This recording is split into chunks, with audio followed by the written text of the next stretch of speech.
But before that, more shocking evidence of how some people, often children with learning disabilities, are being isolated in mental hospitals. After our first report into the anguish of families desperate to help loved ones locked away, others have come forward to talk to us, and their plight is quite simply heartbreaking. You may find parts of Peter Smith's report really upsetting. Bare walls, nothing but a plastic mattress on the floor. This is the hospital room Hayden Remy has been put in for the last month. Hayden is a 10-year-old child. He has learning disabilities and autism. He came here because his mum asked for help with his care. A lack of facilities for people with his condition means this is what help for Hayden looks like. When I'm showing family members and friends the photos, they will say it looks like a prison. There's the windows flap open and shut, it's freezing. We were met with a lot of staff saying that they weren't trained to deal with autism or learning disabilities. Just made to feel like he was a problem and not a human being. You wouldn't keep any child in the room that he was in. It was horrifying. Until now, Hayden never spent a night away from home and family. A life in stark contrast to the hospital room.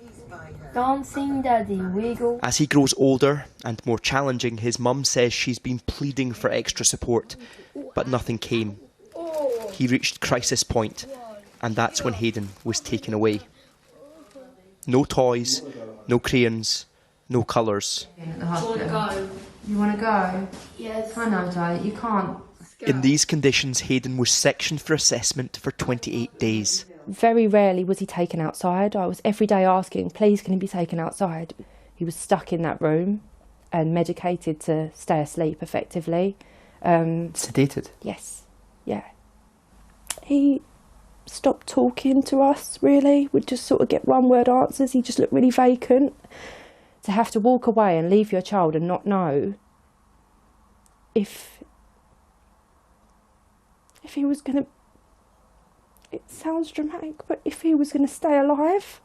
JC contacted us after seeing our investigation into adults with learning disabilities and autism who are locked away indefinitely. We revealed allegations some are being sedated and put into isolation rooms when they don't need to be. JC fears this is Hayden's future. It just seems like things are very similar and going in the same direction. That could be my son. Do you feel like he's just entered the system? Yeah. It's just the beginning for us. And I'm terrified. It's pretty bleak. Yeah. He's only 10. He's 10. We've also been contacted by parents who tell us they are being intimidated into silence by the hospitals. This mother asked us to protect her identity. So scared is she that there could be repercussions for her child's care. She was told her son would be home within a few months, but a decade on, he's still locked up. Nearly half of his life has been locked away like an animal for nothing more than having a learning disability.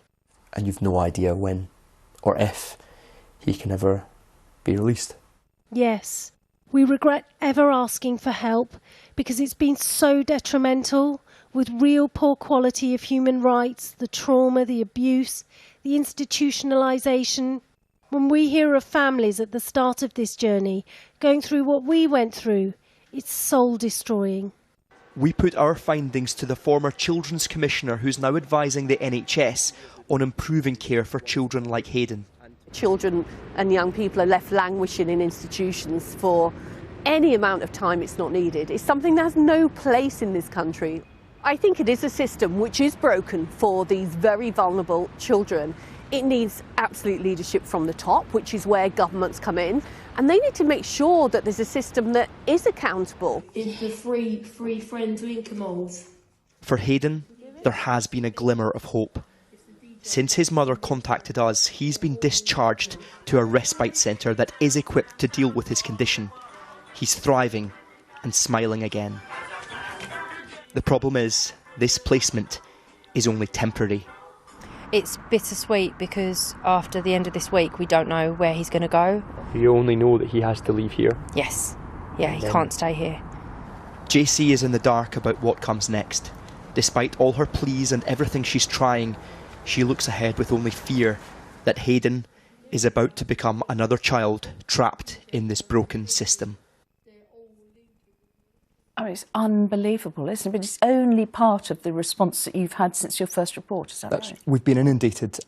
We set up the email address and people contacted us. These are people who came forward. And what we've uncovered here is, after exposing, thousands of people who are being detained indefinitely with learning disabilities and autism, these are children. This is where it starts. This is at the very top of the stream.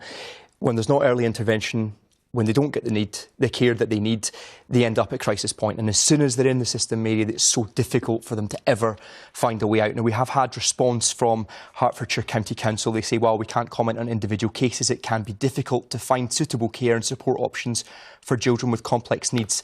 A spokesperson for the East and North Hertfordshire NHS Trust says throughout his time at Lister Hospital, staff provided round-the-clock care and did the very best they could. But what we are hearing is that these institutions themselves know that these are not the best places to be providing care, but it's a lack of investment that leads children and then ultimately adults to be kept in places like this, ultimately indefinitely. It's heartbreaking. Peter, thank you.